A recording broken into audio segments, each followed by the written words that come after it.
Hello and welcome to the Robbies Podcast, your destination for in-depth discussion and analysis of the Premier League.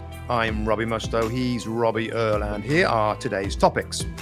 Chelsea come from behind against rivals Tottenham with a massive 4-3 win that places the Blues firmly into second place in the table. It's a new era, but same old story at Manchester United as a 3-2 defeat at home to Nottingham Forest leaves Ruben Amorim with more work to do. The wheels keep spinning for Pep Guardiola at Manchester City as they drop more points in a 2-2 draw at Crystal Palace, and Arsenal falter at Fulham with a 1-1 draw that sees them lose some momentum built from their previous positive performances. That's what we've got coming up in today's episode. Well, mate, we have got some incredible games this weekend and another drama-filled weekend of Premier League action. Big game was Sunday. Spurs hosting Chelsea, two teams with ambitions to break into that top four, to get Champions League football and look beyond. It's funny, isn't it? Because I was sort of watching bits and pieces of this game. I was travelling today, so I didn't get the full picture, but got all the action and most of the storylines. And I kind of felt to myself, Rob, if you just said Spurs are going to go one team's going to go 2-0 up, they'll end up losing 4-3. It'll be a bit harem scam at times. They'll be in control sometimes, and then they'll lose control another. I would have said that's Tottenham. That's Angie's Tottenham for you. And right now they've run into arguably the informed team in the Premier League. Maybe Liverpool would have an argument in that, but kind of got what was possible out of this game, Rob. So the best of Chelsea. And maybe not the best of Spurs. And in some respects, I was looking at these two teams as teams with, probably similar ambitions about where they want to go, where they want to end up this season.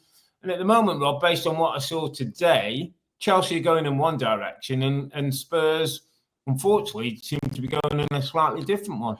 Yeah, this was a crazy game of football, Rob. I mean, it was. I watched it all the way through. I was at home. I could manage to watch all these games this weekend, and just a very crazy, chaotic game of football. I think when you first see the team sheet from Tottenham, when you see Christian Romero on it, Mickey van der Ven is back playing again, it's like, wow, they kind of kept it quiet that those two were available. They both started the game, Robbie Earle. Yeah. They didn't finish it. So part, another still part of your story, Rob, when you say, well, they're 2-0 up, you kind of get a feel for it. Well, that's another part of the story, mate. The back four was the best back four, and then both players went off with little concerns whether they might have done something again.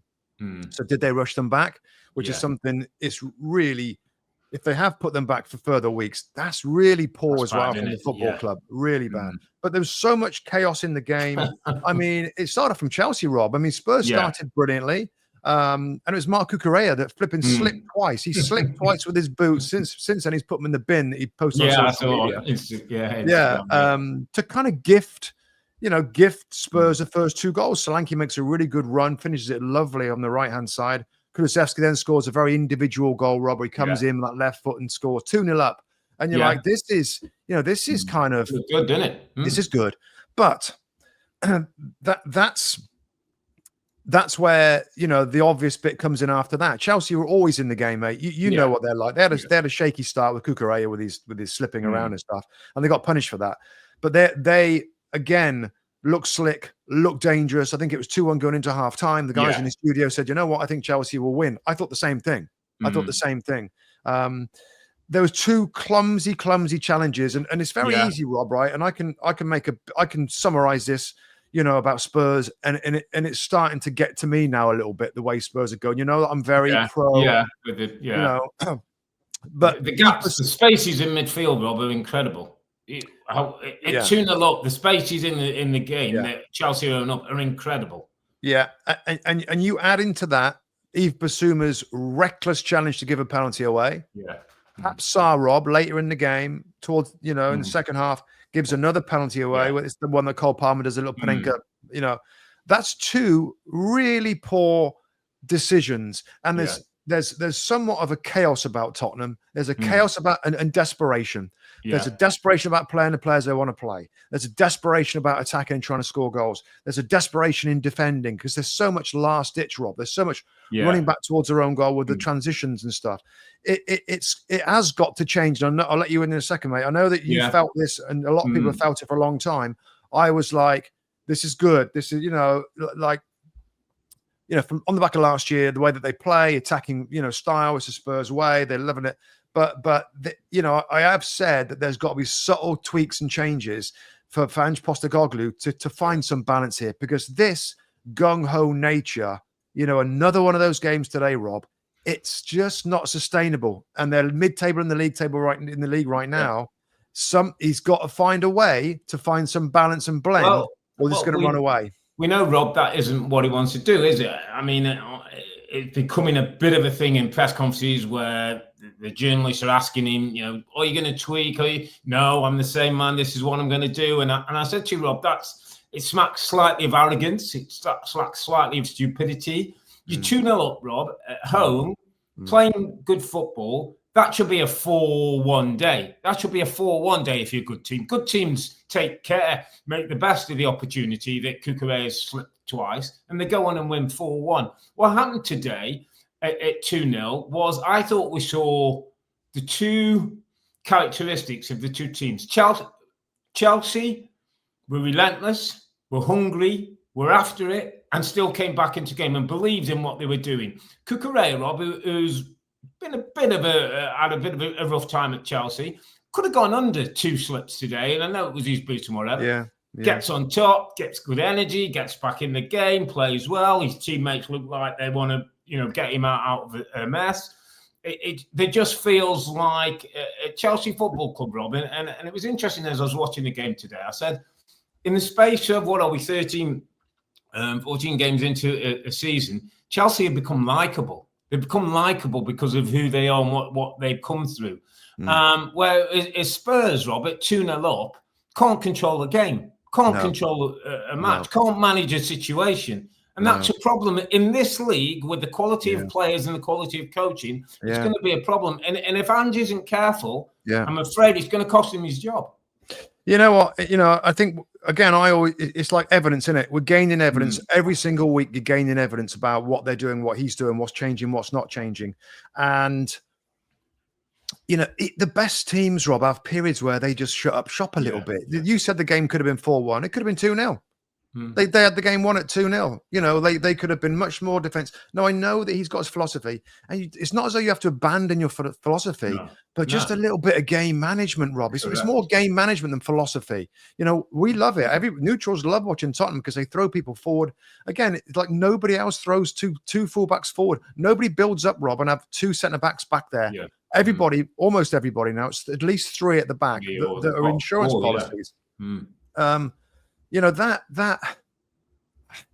We've seen too much of it now, Rob, and that's why you keep getting evidence, you keep getting signs. Like now, it's got to come home to Ange Postecoglou that this Premier League is not like Scottish Premier League. It's not like Australian national team. It's not like Japanese league. It's a very, very demanding, high quality, smart coaches league, and he's got to find a way without having to boot the ball to manage these games better.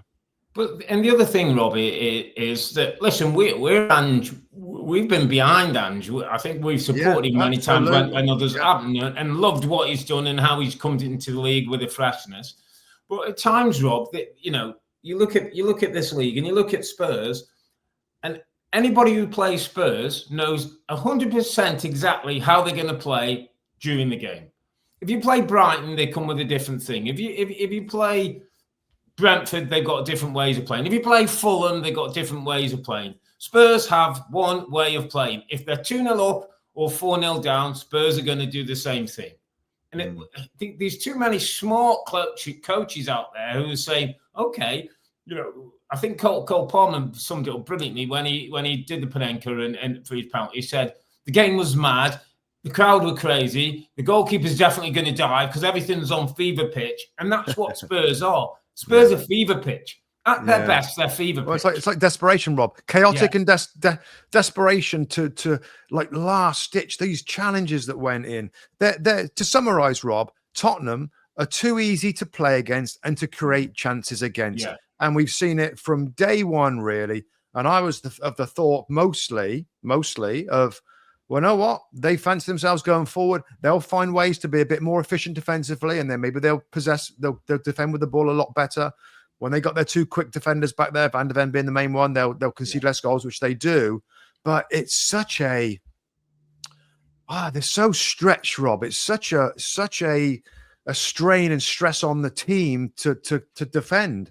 And when you're playing against this Chelsea team, Rob, that's going from strength to strength, they fancied their chances. Yeah, beautifully set up. I was saying it's time to turn it to Chelsea because, the demise of Spurs and the way they play and the lack of game management, this Chelsea team, Rob, have got a real energy, a bit of a drive about them, the way they go about the business. I say they're becoming likable. The manager's now looking more comfortable in his seat. He's joking with the media. This kid, Cole Palmer's incredible, mate. He's incredible. I was watching today and I was trying to think, how can I describe? He's like young Einstein. He's like, sits in the middle of the pitch and he's working out angles and passes and weights and space. And, he tests teams in different ways and positions he finds in between the lines. Just another level of his numbers are incredible. Yeah. And it has to go down a credit to the manager. These two instances, mate, before I give you a chance to talk about Chelsea, because we definitely should talk about how good they are and what's been the change. Two challenges in the game, my friend, that both could have possibly have been red cards. The Caicedo challenge in midfield on Pep Guardiola, where he goes, it looks relatively high. I think, in fairness, it doesn't look like there was a full force.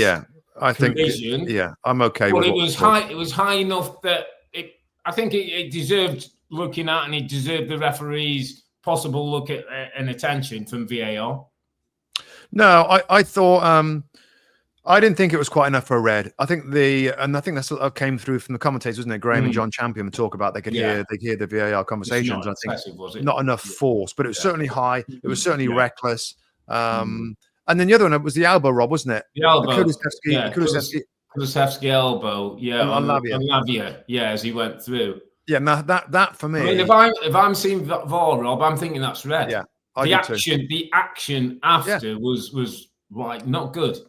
Yeah, I mean, there's no you don't run like that. Like you don't never need to run like that next to a player. So that was crazy from Kulusevski and very lucky that because I thought that was a red card offence.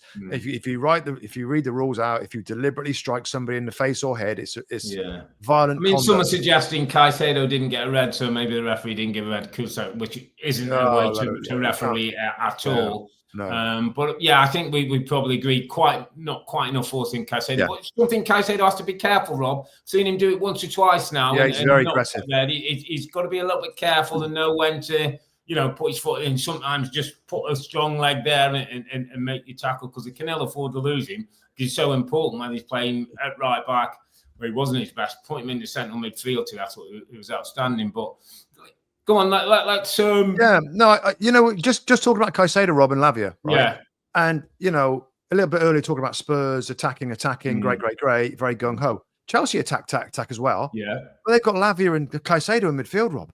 There's your balance. There's your blend. There's your soldiers to go with your artists. They got two aggressive players in there. By the way, Lavia, almost he came off, didn't he? Quite early. He came off at half time, didn't he? Half time, the tactical change. I think he's got a bit of a knock, they're saying, and they didn't want to pursue it, which is interesting with Spurs. They said with December coming, I just read that Maresca said he had a little bit of a strain and we didn't want to take a risk. There's a lot of big games coming. Right. Yeah, there was a talk in the commentary that it was a tactical that came through. There was a tactical thing.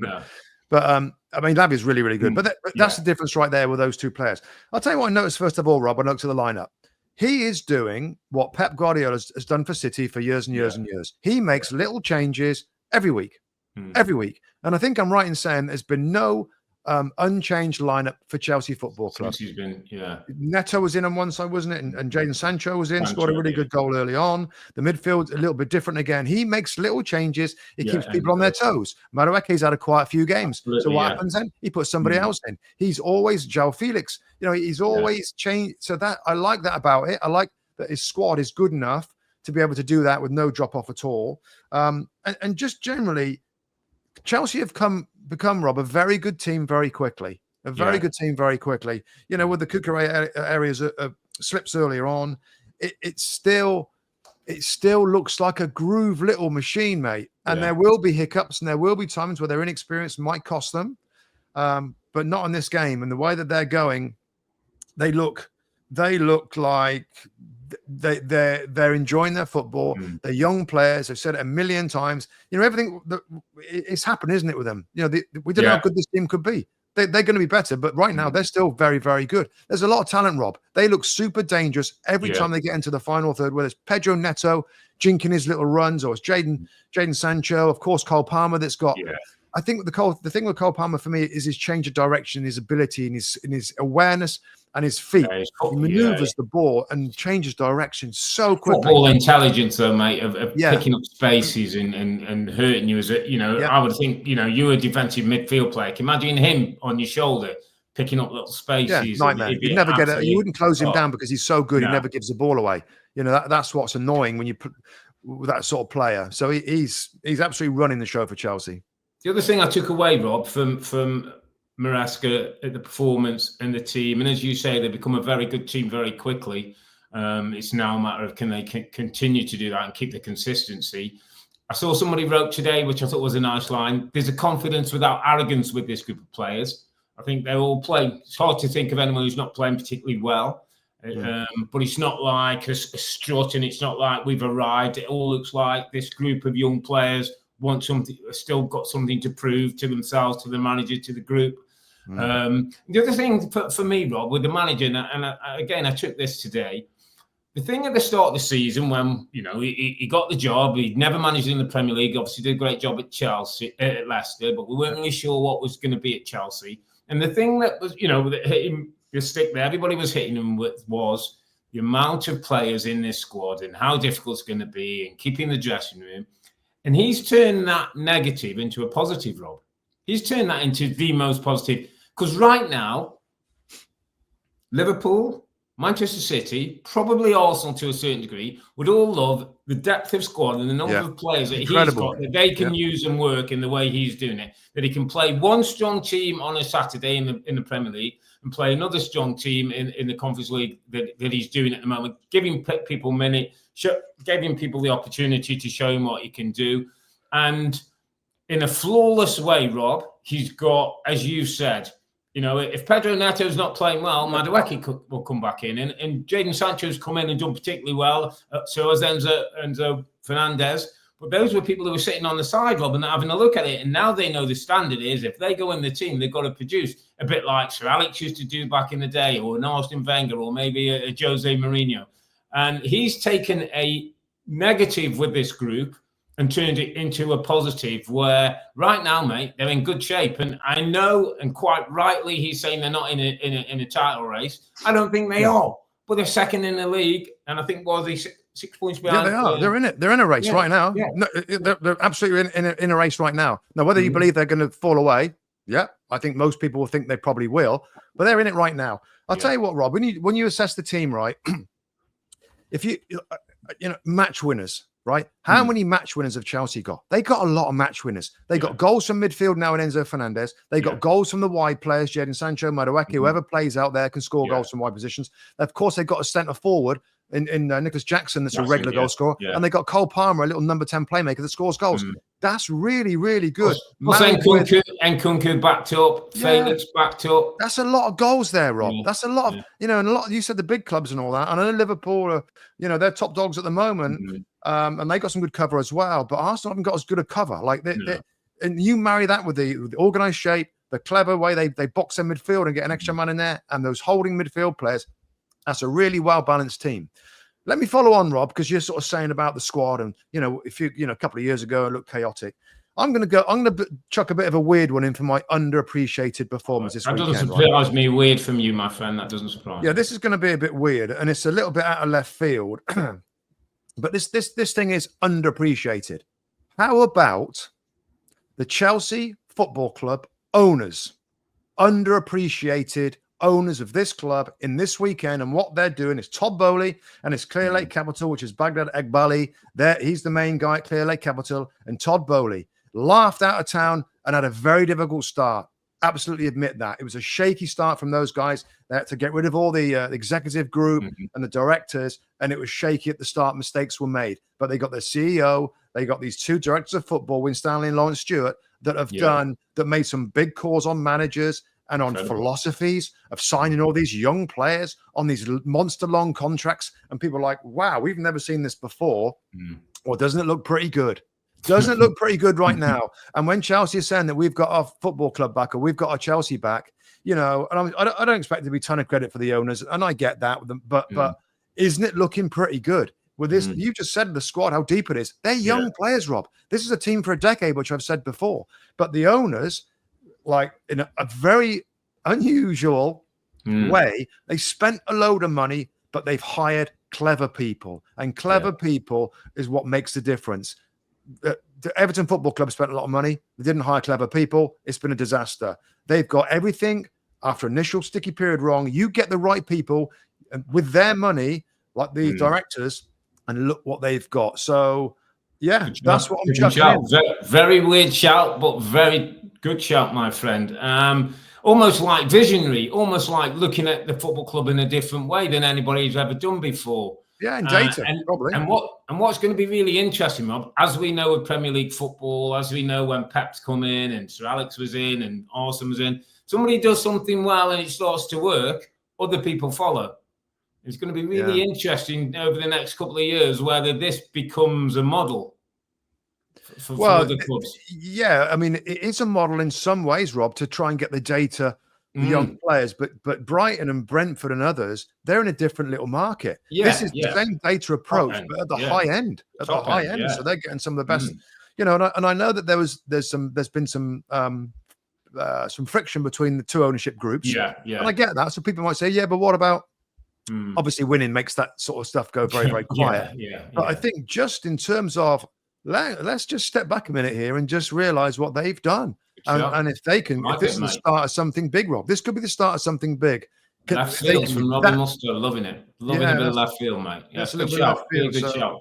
Good thought. I enjoyed the game. Let's see how it goes. Let's see how we go. Yeah. Big Christmas period coming up, and then we get into the new year, and then we'll see where they are.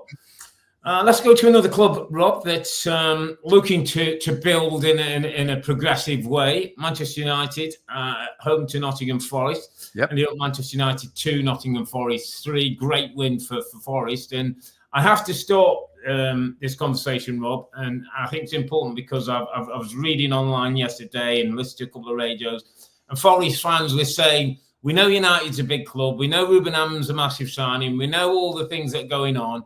But we're Forest and we've just beaten them, and you're talking about Manchester United. And so I think we've got to give credit to Nottingham Forest, to Nuno, to what's been done at that football club, Rob, in terms of, Steve Cooper left and many thought, he had a great connection for what he'd done at the club, brought him up from the Championship and kept him in the Premier League. But, Nuno's come in and you have to say it has moved things on, a little bit more progressive, a little bit more, I think, attack-minded in terms of counter-attacks and how he can hurt people. Getting an absolute tune out of Chris Wood at the top end of the pitch. Defensively, well set up. I just think, we need to give some credit to a Forest team. I think the last time they won at Manchester United was 30 years ago. Sitting Stan Collymore, who we played against, great player from the 90s, scored last time at Old Trafford, and Chris Wood obviously gets the goal this time that gets them a 3-2 win. But before we start United, and there's a lot to get to on United, but a little bit of credit to Forest and what they've done and where they sit in the table, mate. Tons of credit where this club has come from, Rob, and the struggles that it had, the points deductions, the signing all these players and having a big dressing room. Nuno Espirito Santo, what a good job he's done. Very close to getting my underappreciated. When we look at this, we're like, you sort of sometimes take a snapshot. Hang on a minute. Nottingham Forest are fifth. They're fifth in the Premier League. This is insane. for a team that some people thought were going to get relegated. Yes, so I know. Was that you? Yeah, was you? Yeah, I was one of them. I was that lad. I mean, what a way of finding a way to hack it together, Rob. He spent a ton of money, got himself into trouble. He went over the line. He pushed too far. But look, when it all shakes out, he's got a team now that's good enough to be a steady performer in the Premier League, and obviously outperforming at the moment. But what a good story that is. And an owner, again, a bit of a crazy owner. I was going to say, Kamaranakis has to take a bit of credit as well, doesn't he? And by the way, nabbed Edu from Arsenal to look after his... It looks like it. Is that done and dusted yet, Rob? Well, it looks like he's in. It looks like he's in. Yeah, he's already in. So, yeah, I mean, tons of credit to Forest and what they do and how they do it. And I think, Rob, just before we move on, I'm going to go to my underappreciated performer of the week, because before we go, and it's Nikola Milenkovic, my friend. Oh, the big lad. The big Serbian centre-back who they bought. And he's been on my radar a little while, and I've been keeping it. He nearly got it a couple of weeks ago. And then obviously with the goal at the weekend, little money in Premier League terms, like a pittance they paid for him, Rob, into around 20 million or something, that kind of money. Big, aggressive, wants to win. We're playing at Old Trafford yesterday, and maybe this is too big a comparison, but man, a bit of the Vidic type. No nonsense centre forward, wants to head, wants to defend, wants to pull people around. He's got Murillo next to him, the Brazilian, who's really good, lively, good football, a nice left foot, really good balance between them. Yeah, good back four is. Really good back four. That's been built up with Aina one side and Moreno often on the left-hand side. It's a really, really good back four. And I was looking at the back two yesterday, Rob, and I said, I'm not sure I'd swap any of the Manchester United back three for any of them, mate. Agreed. That's how good they've been. And Milenkovic has been quietly going about his business in a really good manner. And as you say, they've got a good defence, good defensive record. And I just think he's one of those players who goes a little bit out of the radar. Chris Wood gets the goals, and Gibbs White, lovely footballer, good on the eye. I don't think he quite gets it enough of a mention, Milenkovic at the back. No, I think people at Forest appreciate him, Rob. I think I think they realise these two centre backs are like, wow, we got something really good here. And again, it goes back to recruitment. Whether it's Gibbs White or Hudson-Odoi or Ante Alanga, or Chris Wood, and others that have been there for a while, like Ryan Yates. Love watching him in midfield. I think he's an all-action, brilliant player for the club. So again, a club that took a bit of time, but they've made a lot of good signings. You have to make good signings. You have to sign players that can not just survive but thrive in the Premier League, and they've shown they've got many of them. So it's right we spend a little bit of time in Nottingham Forest, because it's a legendary club, mate. It's a proper football club, been around forever. It's It'd be great to see him back in Europe, wouldn't it? Some kind of European competition, whatever it is. It'd be brilliant to see Forest back in there. So let's move it to Manchester United, mate, because here was the story. Here was Amorim looking to take the next step. Putting 4 goals past Everton was one thing, but taking on a team that's well set up and organised with a goal threat as well. What were your thoughts on United, and where do you think Mr. Amorim's got to go? Yeah, lots of thoughts on United, mate. I enjoyed the way that they started. There was talk about, this looks a bit more like it. The team, is this the best back three? Is this the best wing backs? Is this the best kind of front players? We've got Nacho playing, Ahmad playing, and it was Rasmus Højlund up front, wasn't it? Top, and I enjoyed like the way that they played. I like what he's doing. It's 4-3 in that, because someone's suggesting whether that's got to go or I think it's like, and I tweeted out, Rob, I sort of said that this is like Man United strip bare, is what I said, right, in my social media post. They're like strip bare. Okay, here we go. This is the system that we want to play. My philosophy is to be open and expansive. We want wingers to get out there. I want 3 centre backs to split. I want 2 central midfield players. And I want 2 behind the 1. Go out there and play. Let's see how you can do it, because there's going to be spaces to play in.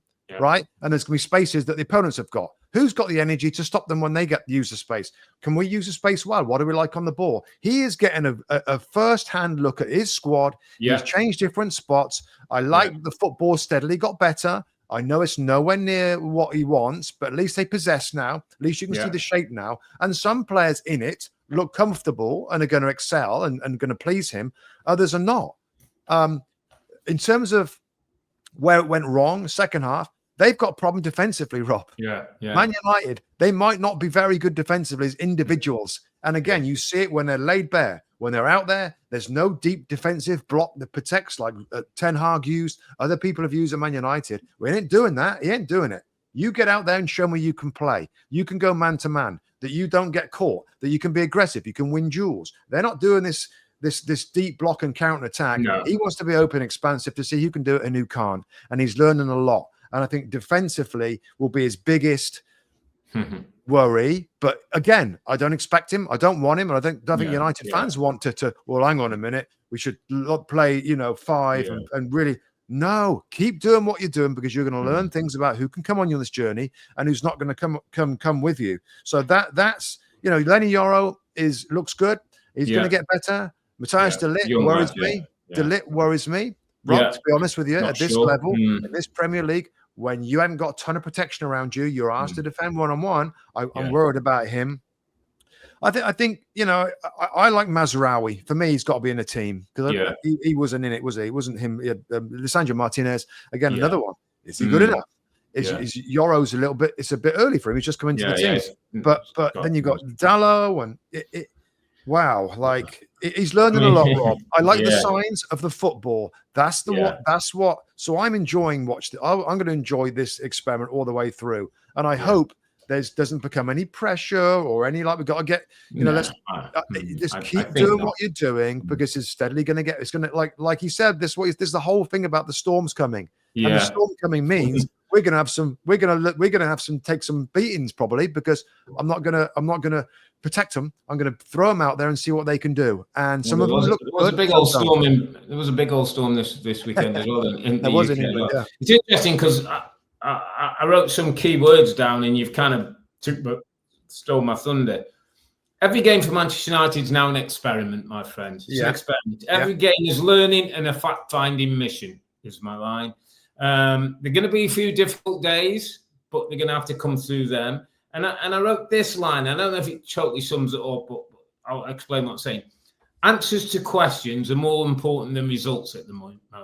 So answer the question, is he good enough? Is this, does he fit there? Those things, Rob, moving forward are more important than a 1-win or 2-1 win and you're scratching people all night. He's got to start to find the ones who are going to go with him on the journey and the ones who aren't. And the other big thing I wrote down, Rob, and it's funny, I wrote one thing. This team cannot defend. No. Good teams, all the best teams, come from a base of defence. The Arsenal teams we've just seen, the Man City teams, as great as they are going forward, can defend. The Chelsea teams of the past have seen, the Arsenal teams, the Liverpool teams, all have, best defences or great things. This team can't defend. Whatever else is a problem with the midfield, with the attack, whether it's 3, whether it's 1, who's in front, this team can't defend. Can't defend set pieces is a joke. It's another set piece goal. I mean, go and get a set piece guy, Jim Ratcliffe. You've got this $1 billion ever. Go and get a set piece guy if that's what it's going to take, because they can't defend set pieces. They don't, as you say, individually defend well, and at times as a group. Now I know it's a new system and it's 3 at the back, but these players, a lot of these players worry me, mate. A lot of these players, I'm not sure you're going to be able to get through to the position you want, where you can rely on this back 3 to go one-on-one with 3 attackers and hold their own. Well, that's the key point, Rob, isn't it? And this is meant to be close to being their best 3. So that's a bit of a concern. I think Kobbie Mainoo has got to liven up his defensive determination. Look a little bit like Lavia and Caicedo, a bit more aggression. He's a lovely footballer, and he's very young, of course. He's part of the future for sure. I think Ugarte is going to be okay, Rob, and I think he's decent on the decent on the ball. He's a grafter. He can work a little bit. I did like Ahmad and Bruno down the right-hand side. So that was one thing I noted. Those two. So Ahmad's one that's like, he's going to be on the journey. He's going to be part of it. I like Rasmus Højlund. I just like his energy. So I think there's parts that looks good, and there's parts that cause for concern as well. And I think that's, it is going to take time. It is going to be a situation where he's going to need certain people for certain spots. Just once before we get onto the main story that came out about Man United, Rob. Just on Marcus Rashford, because he didn't make the lineup, and it is starting to look a little bit difficult, Rob, where he is going to fit in with this system. Yeah. So I'll go through them with you. Is he going to be a right wing back? Would you trust him as a wing back in the system? No. Okay. No. Do you like him as a little one of the two little 10 number 10s, a right Not 10 really. or a left 10? Not really. I don't personally. I mean, he's played off that left side and done reasonably well and scored goals, so he can drift in field. But I'm not sure tactically he's reliable in his roles in getting in positions. When the team's set up. Not sure that's his. I mean, I think it's the 9 or not for him. I think it's the 9 or not, and maybe he's a backup 9 if he's not producing enough. A fit. And on top of his game, Marcus Rashford, top of the pitch, will get goals and can be an asset. Yeah. But he's got to be playing at his top level. And I don't know if consistently he's able to do that now. I'll tell you what I did like, Rob, and I'll ask the Man United fans to go back and look at the goal they scored. Was it Rasmus Højlund's goal? The goal that they scored. Oh, the build-up play. The build-up play. Bruno good, dropped off the line in the little 10. He plays it through to Garnacho's running behind. That's the future. That's going to be what Amorim's going to try and get more of these play through. There's a quality. One of the 10s comes deep. One of them goes in behind, which Rashford could do, to be fair, if it was him. That was like a lovely team goal. And that's what United, I think, will, in these losses and these tough moments, just remember that goal and enjoy that goal, because that's got, I think, when things get better, that's the sort of football and penetration you're going to see. Yeah. But again, I'll say it one more time. I know it's a bit of a mess at the moment, but I can definitely, I'm enjoying seeing a team with real shape, a real structure, and it's much better. Ultra at home, dominating the ball and moving the ball well. It's just going to take. It's just going to be fascinating to see how he constructs this and how he builds it into. I'm saying start of next season we'll start to see a team that's more built in his image and playing the way he would want it to play. I think that's how we've got to get to the end of the season, make some decisions on people, get a few people in you want, have a pre-season, and then figure out defensive, Rob. He's got to figure out. That's got to get better quickly because it's too vulnerable. Yeah. Some other big news that came out of Manchester United, my friend. So Dan Ashworth was the guy they wanted in. It was director of football role. There was a long gardening leave from Newcastle. There was talk about a lot of money to get him in the place. Compensation. They get their man. Eventually, he comes in, paid all the money that was required. And then weeks virtually since he's been in the football club. And it's been decided, I believe, by mutual consent, but it seems as though Manchester United haven't been totally happy with the way things have gone. Dan Ashworth has left. Now, this is obviously a blow to Ruben Amorim, because obviously Ashworth would have had a say in him coming in. They would have talked about what they're wanting to do in the future. How does this happen, Rob? How does Manchester United get themselves in this situation? Well, there's so much here that we don't know about, Rob. First off, let's just recap Ineos, right? Let's recap Ineos's decisions. First decision: Erik ten Hag, win the FA Cup. Okay, he's the man. He's the man we're going to have going forward. For the club to fire him a few months later with a huge compensation payout that he's had to make, big error. We carry on. You then get the guy that you headhunted, and that was a very experienced guy. That's what's worried about this, Rob, for me, is like, this guy is such an experienced guy. And everybody speaks so highly of Dan Ashworth, the guy that they wanted, they paid money for. And then 5 months later, like, he's not the right fit. Weird. I'll ask you, is there anything that Ruben Amorim might have said to the hierarchy that, you know what, I know I have my favorites of directors that might be a good idea? Is there something in that, Rob? Was there fallout? Was it? Is it? I mean, the signings. It's too early to kind of judge. Ashworth on his signings that he made, because some of those look pretty good. Mazraoui's done really well, and Zirkzee is there's a bit of future in him. I would feel it awkward if you're saying that you think the manager's word is stronger, and to them, the sporting director is part of the setup. I know. There's the structure in the setup. Yeah. Okay. So, if a manager comes in and does well, great, and we'll go. If the manager doesn't go in well, then we have. But I just can't think. My worry, Rob, is that we're Ineos taking Dan Ashworth because of all the things that you talked about, and he has a great reputation. Did they take him on reputation rather than actually what he can do or what they think he can do?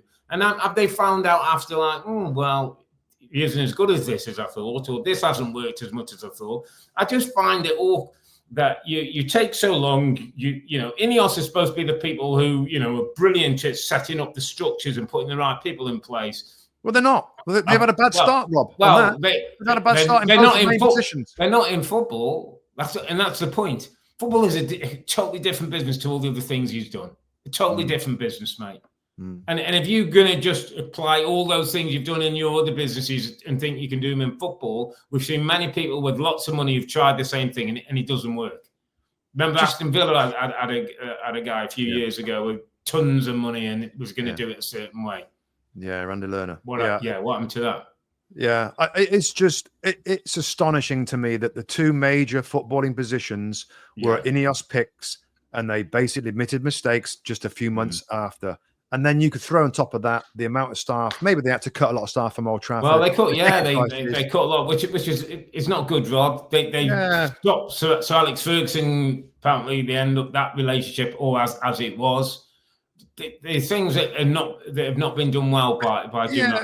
And apparently, and let's remember, if this was the Glazers, we'd be all jumping on it now. Absolutely, so we shouldn't not be jumping on it because it's Jim Ratcliffe and he's, you know, the boy from Manchester and he's saving his club. They've made some really poor decisions. Yeah, they've had a bad start, and the whole point is to bring stability and expertise to the playing side of it. And at the moment, we have just not seen it. You throw in there the ticket prices that have been increased midway through the season, which is very unpopular with the support, and a few other things. Now, it's just an observation, mate, that we're taking a note of. Like, wow, what a weird one that was when I heard that, you know, this morning when I woke up and heard that news. Like, wow, like, you know, get some. And you give them time, and everybody makes mistakes, Rob. But this is two now of the big positions of head coach and technical or sporting director that were, I guess, mistakes. Let's see what they do to correct it. But just to try and finish on a positive, I do like what Ruben Amorim's, the way he's talked, what he says, and what he's doing to try and, you know, find a path to getting this club back where it deserves to be again. But it's wow, with what's going on upstairs, I'm just surprised. I thought it'd be stable. Well, he's going to have to keep his focus on what he can, Rob, and that's the stuff that's going on the football pitch. Yeah. A team that looked like they've lost a little bit of focus on the football pitch. Manchester City went to Selhurst Park, ended up in a 2-2 draw, getting Rico Lewis send off late on for 2 yellow cards. A little bit of a shame for him. He scored a wonderful goal to get them back into the game. The woes continue for Pep. Mustoe. I saw a couple of headlines that was Pep said it's a season of suffering and a season to survive. Not the kind of things we're used to hearing from Pep and his team, and obviously, you know, the kind of run we've not seen him in his managing career from the start of his days at Barcelona. Yeah, it's a struggle, mate, and it's a struggle. And the whole balance and blend of the team is shot.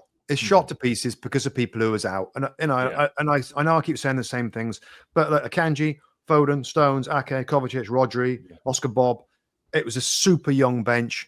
He always goes with a small squad, and this is one time it's tripped him up. It's tripped him up, and you know the balance of the team. Going back to my artists and soldiers, they're giving up so many chances. Like you can't, you're going to drop a lot of points. They're going to continue to drop points if they still got the same defensive kind of keystones out of the team. Players not playing at their best.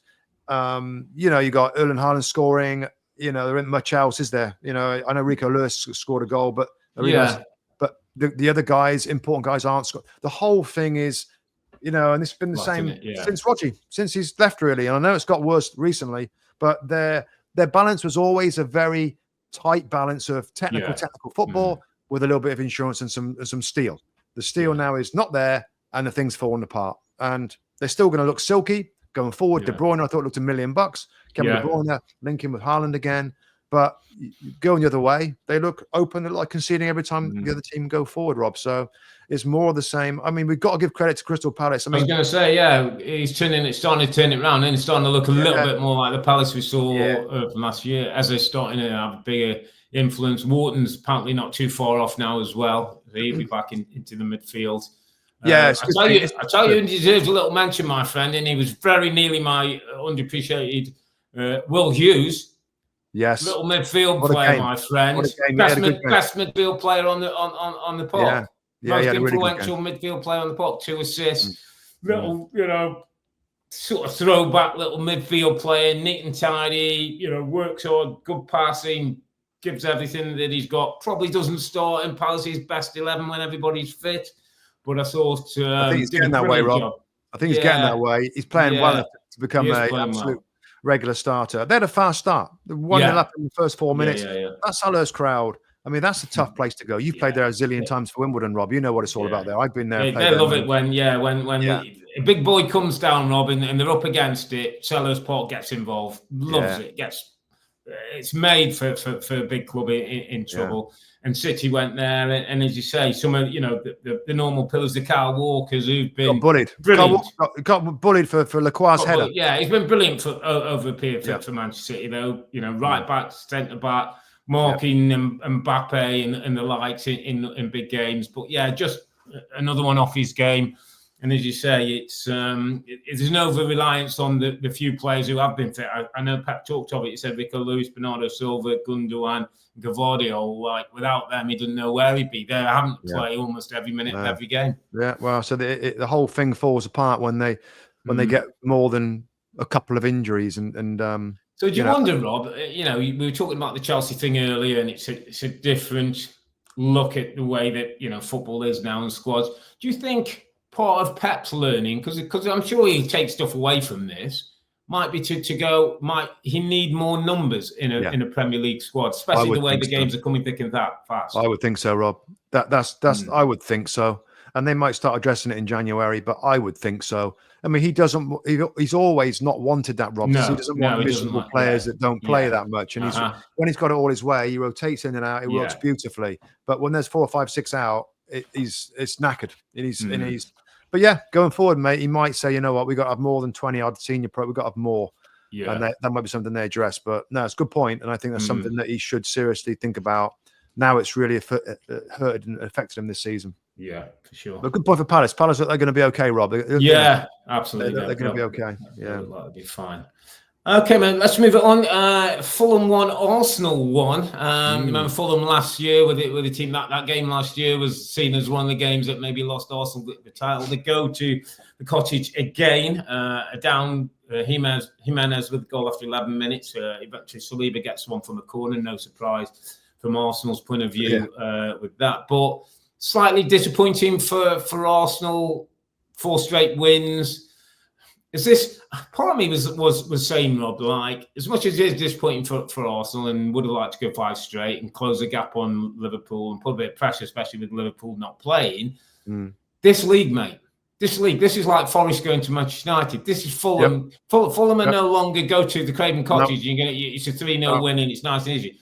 Fulham are playing excellent football. You've got an excellent manager. You can see what they do. There's a real kind of, I don't know. I've said before, and I think with the Fulham players, and I think when you get collective, when you've been rejected or you're not playing, you're at a club. We had it at Wimbledon, mate. We were all rejects. We all weren't good enough for certain big clubs, and we played together. And when you get that collective with something to prove, and when big teams come down, and I just thought Fulham play good football, and it's no longer a place to think you get guaranteed 3 points. Marco Silva and his staff deserve a lot of credit for what they've done with this football club. You know what, Rob? When you started off there, I was going to start this whole podcast with, like, something's changing in football. Like, top 6. How about the top 6 is dead? There's no top 6 anymore. Yeah. There might be a top 4, right? With what we're seeing right now, right? The big boys are top 4. Yeah. Otherwise, where's everybody else? Where's the other clubs? Where's the top 6 or 7? Where's Villa? Where's Newcastle? Where's Man United? Where's all those clubs? Yeah, they've been replaced by Fulham, by Forest, by Brighton, by Brentford, by Bournemouth. I'll look at it another way. There used to be like the 6 or 8 teams who'll be desperate to stay in the league, which we're Fulham, we're Bournemouth, we're Brentford maybe in that. That's gone. They're not, let's just stay in the league anymore. They're now, let's compete. Story, Rob. Yeah, it's an amazing story. The same way. Yeah, it's like there's no I mean, we've always said there's no gimmies, but even more so, table positions now. Where's the top 6, the top 7, the top 8? Where are they all? There's a lot of them that are not where you'd expect them to be, and the positions of 5th to 8th or whatever. I haven't got a table in front of me, but like it's filled with these teams that have found ways through good management, Brighton, good recruitment. Fulham, Fulham. Yeah, I mean it's Brentford. You know, we're getting the gap of the. You know, the bit. I don't know. I know they're bigger. I know they're bigger clubs and stuff. Villa, they'll always be because of the fan base and the global reach. But what happens on the pitch? Is no longer. There's no domination, mate. No, you can. You know, the Liverpools. Yeah, I get. There's probably a top 4 right now with City and Chelsea and Arsenal, and Liverpool. But other than that, the others are jumping all over the other teams that are meant to be the so-called European spots, and it's brilliant to see. Fulham's another example. All that being said, I still think it was a missed opportunity for Arsenal, and I know they got another set piece goal. It's getting crazy now. But the only little bit of concern, and it has to be said that Fulham defended like crazy. 5-4-1. They got they got their goal in the 11th minute with Raul Jimenez, and they parked the bus a little bit, and that's fine. Very tough to get through. Defended brilliantly. Arsenal, Rob, struggled to create too much chances. 4 shots on target, mate. They had 67% of the ball and only 4 shots on target. Didn't really create. I mean, I'm sitting there thinking it might come, but it wasn't one of them days where you think it's definitely going to come. And then Saka gets a header, and you think, they've done it. And then Martinelli's toenail offside, and then gets back in, and that hurts a bit as well. Though, doesn't it? That takes a little bit away when you think you've got a late winner. And then, you end up with a point. And it's interesting, Mikel Arteta said, we're not looking for excuses. We're not going to feel sorry for ourselves. We have to pick ourselves up. We have to keep playing. We have to keep creating chances. There's a long way to go.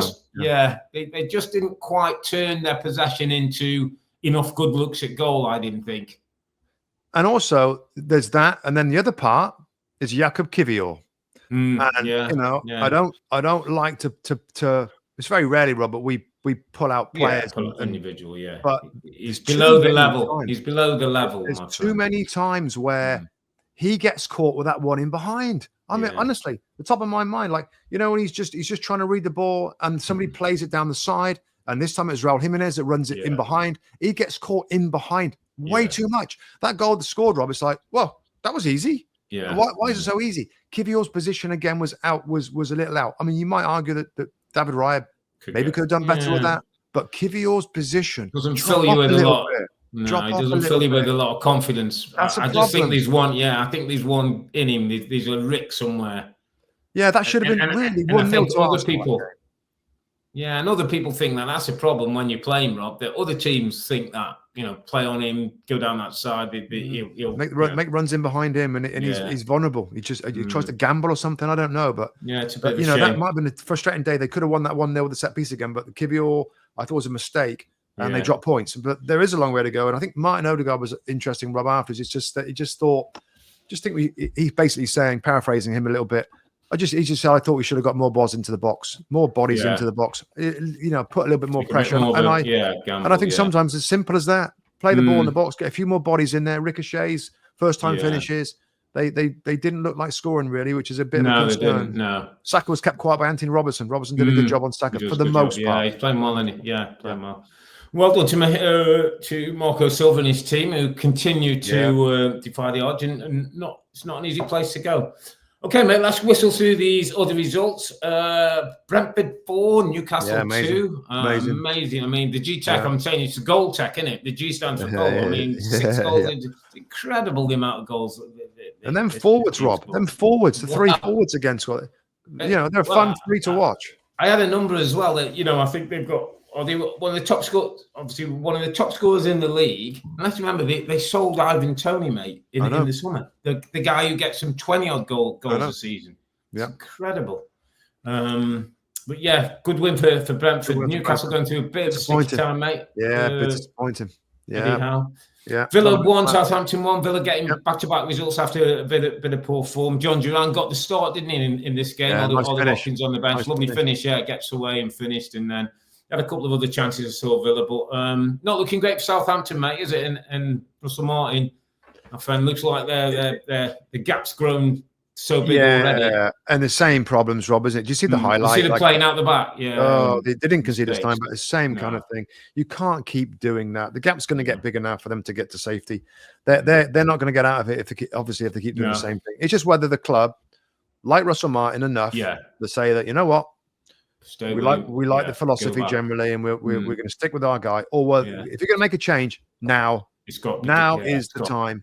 This is the time. I get the sense that they might stay with Martin. They might give him a chance to go down. I get that sense as well. And hopefully that gives him a chance to come back up next season. If they do go down. Will he do it differently next time, though, Rob, if he comes back up again? That's a concern, isn't it? Well, yeah, he's going to have to look at that, isn't he? Because, better players or something? Yeah, and play maybe with less risk than they take at the moment. Leicester 2, Brighton 2. Ruud van Nistelrooy gets a winner's draw in his first against 2-0 down against the Brighton team. Surprising in that. Minter and Lamptey Minter with the goals, and then Vardy 86 minute, Dick Ordiva 90 plus 1 minute. I mean, Kimpal was jumping, Ruud was up and down the touchline. He's had a decent start, mate, hasn't he? And I know you have your reservations a little bit maybe on the defensive side and thinking, and we'll see. But I think, to me, Robbie, looks like he's a guy who can change mood, can get players on side. And I know X's and O's are important, and I know winning in clean sheets, but if you've got players on side, doesn't have to give you a much better chance. Yeah. Certainly initially, Rob, this is the whole manager boost, new guy coming in. Absolutely. And that's a good start for them. I think their hope is going to be Wolves. Wolves play tomorrow, don't they? Wolves, West Ham. Yeah, big game. Against West Ham United, 3 o'clock on USA Network, Eastern time, 3 o'clock. So that's Wolves are banging trouble. But Leicester, they're going to fight to the end, Rob, I think. I don't know whether they're going to, I still think they're going to struggle. But if Wolves are going to be the team that really drops off this year, then they might have a chance of staying up. But that's, it's the goals against, isn't it? If Ruud can help goals against, we know about Vardy. They got a couple of players in the team that can score. Can do something, and that's worth something. That just got to find a way to be stronger defensively. And they might get a few important wins to get them out of trouble. But not an awful result against Brighton 2-2. No. Ipswich Town 1, Bournemouth 2. Ipswich and Lane. Late goals again for Ipswich. Been a bit slow, play well, competitive. Probably haven't lost many games. Most games they've lost by the odd goal, mate. But it's a loss again. And as well as they've done, and as well as we keep praising McKenna in the group and the balance, points drop, mate. And this is how hard it is, Rob, isn't it? Yeah, it's how hard it is. Yeah, like he's doing it differently to Russell Martin. He's not playing out from the back and being. He's doing it differently, a way that we say would be the smart way of doing it. He's still struggling. It's that the philosophy. I don't know. I think I've said it before, but if Russell Martin starts banging the ball forward, doesn't mean they're going to win any games. It's just So even Ipswich, when you feel like they're doing it a little differently for the Premier League, are still struggling to win. So as much as we like them, Bournemouth, how tough are Bournemouth, by the way? How tough are they? They're like another team, mate. Yeah, that used to be a team people would say, it's Bournemouth, that should be 3 points, a bit soft. If you're not set up well, if you're not ready for what they're physical, mate. They're physical. Tyler Adams is back in the side. I like Tyler Adams a lot. He's physical. He's another one of them. Gets stuck in. They got workers. They're all good bench as well. He's a coach who makes things happen from the bench. Late on, put subs on, who influence a game, get goals, create goals, stop goals. Yeah, very good story. Super smart coach. Everton, Liverpool, obviously that one was postponed due to the storm. So it'll be interesting when that one gets played a midweek sometime. Bit disappointed, obviously, for Everton fans. The last derby at Goodison Park, but we'll have to wait and see when that one comes up. But that was a week, mate. Another crazy week here in the Premier League on a weekend when London actually turns blue with Chelsea beating Spurs and jumping to second in the Premier League. It was another pale day for Pep. And Ruben Amorim knows he's got a big job on at Manchester United to get things sorted. We'll be back next weekend. That's Sunday, December the 15th. And that'll be to recap Matchweek 16 when the two Manchester Giants clash at the Etihad. It's going to be an interesting game for both those teams. And don't forget, there's a big game tomorrow at the base of the table. West Ham host Wolves, 3 p.m. Eastern time on USA Network. And that's one where jobs could be on the line for Lopetegui and O'Neill. Just a word for Mikel Antonio, Rob, just before we go, wishing him our very best. Absolutely. He was involved in a car accident. We hear that he had an operation today. Fingers crossed for Mikel Antonio. Great guy, great personality, and want to see him back on the pitch. But for now, I'm Earle, he's Mustoe, together with the two Robbies. Thanks for watching and listening. Be safe, stay healthy. It's a good night from me. And it's good night from him. Good night. Good night.